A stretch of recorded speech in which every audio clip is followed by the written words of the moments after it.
Hello conference, my name's Danielle Spencer and I'm here representing Hove and Portslade CLP. I'm also Hove and Portslade's Women's Officer, and I'm going to be talking to you today a little bit about violence against women and how it affects our communities.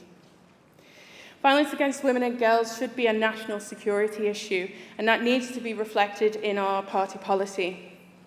It's not just that in the UK, 1 in 4 women experience intimate partner violence, usually sexual or physical, let alone any other type of violence that they might experience.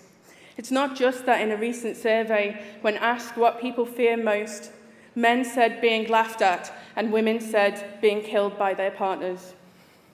It's also because there is extensive evidence of the link between domestic violence and terrorism, with wives and girlfriends often the terrorists' first victims. More than half of the mass shootings in the United States are related to domestic violence. The same principles of power, control, fear, and violence apply, and 98% of mass killings are performed by men, and that's a fact, and we need to address it.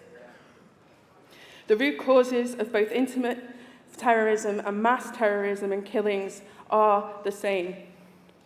We need to work on gender transformative programming within education programs. We need to work with parents to address gender roles, and this needs to be mainstreamed within our education and other child protection services. And of course, this needs to be funded. We need to ensure that we improve the enforcement of legislation. Women's Aid found that only 1 in 5 domestic violence survivors who had reported had seen criminal sanctions or proceedings against their abuser. This is wrong. This is a disgrace. We need to take women's rights and harmful masculinity seriously, not just because living a life free from violence is a fundamental human right, but also for the safety of us all. Thank you.